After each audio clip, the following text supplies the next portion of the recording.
Hello' guys, মই এই জবাজোপাৰ কেইদিনমান আগতে সাৰ দিছিলোঁ।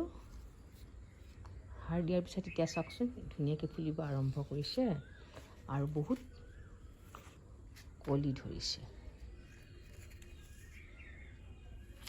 এতিয়া কেইদিনমানৰ কাৰণে ইয়াক আৰু মই সাৰ নিদিওঁ।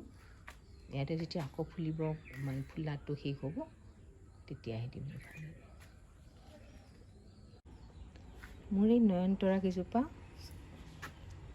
ধুনীয়াকৈ এতিয়া ফুলিব আৰম্ভ কৰিছে। এইটো একেই কালাৰ আছিলে, কিন্তু ইয়াৰ কালাৰটো বেলেগ হৈ গ'ল। এতিয়া ধুনীয়াকৈ ফুলি আছে। ইয়াত খালি ৰাতিপুৱা ৰ'দটো পৰে আৰু পানী দিওঁ। বহুত বেছি সাৰ দিব নালাগে ইয়াক।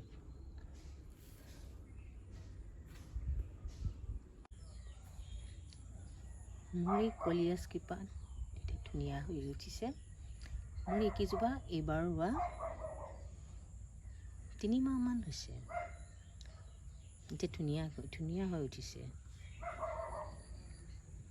এতিয়া মানে আমাৰ ফুলি গছবিলাকত ফুল নাই যে, ইয়াৰে কালাৰবিলাকে ধুনীয়া হৈ উঠে।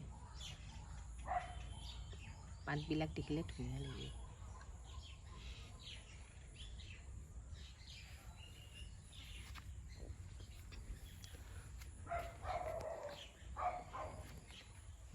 মোৰ এইকেইজোপা ডাঙৰ, আগৰ পুৰণা।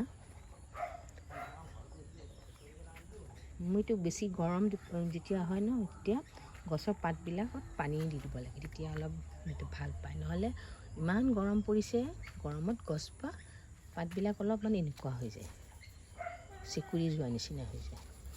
সেইকাৰণে অলপমান ৰ'দ কম পৰা ঠাইত থ'ব লাগে, নহ'লে ৰ'দে গছৰ পাতবিলাক পুৰি পেলাই কালাৰবিলাক বেলেগ হৈ যায়।